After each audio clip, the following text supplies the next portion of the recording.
Hello, this is Dr. Vinita from Aster Searing Road, and today we are discussing about platelet-rich plasma.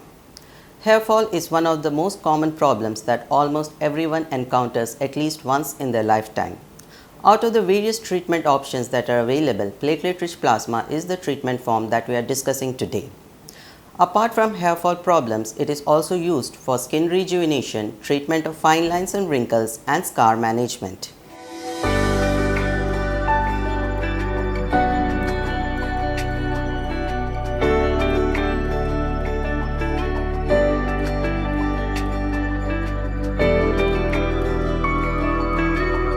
Basically, 3 steps are involved in this process. First, the blood is taken from the patient.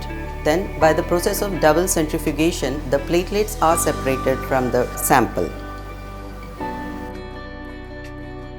Usually, in a normal blood sample, about majority of the cells are RBCs. Around 93% of the cells are RBCs. But after this process of centrifugation, the concentrate that we receive has a platelet concentration of around 94%.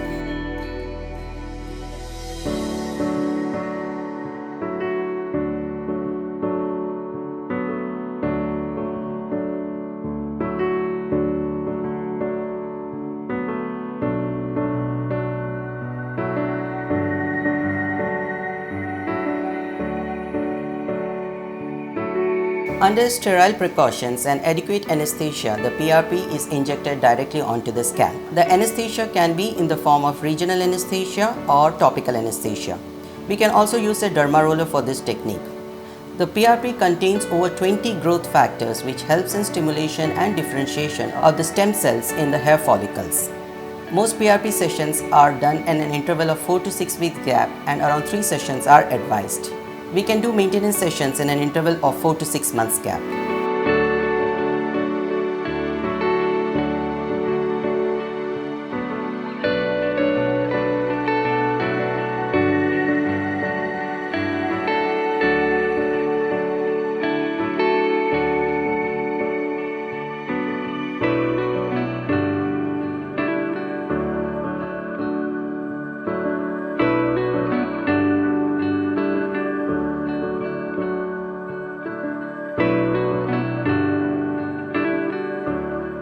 So, platelet-rich plasma is a good treatment option for hair fall treatment in both males and females, especially in females of childbearing age, in which many treatment options are contraindicated. Being an autologous preparation, it is devoid of any serious adverse effects. Besides, it is a good treatment option for people who are not able to tolerate minoxidil or finasteride, or they are not able to get good results even after using minoxidil or finasteride. So I hope this video helped you in understanding a little bit more about this procedure. Thanks for your time. Bye.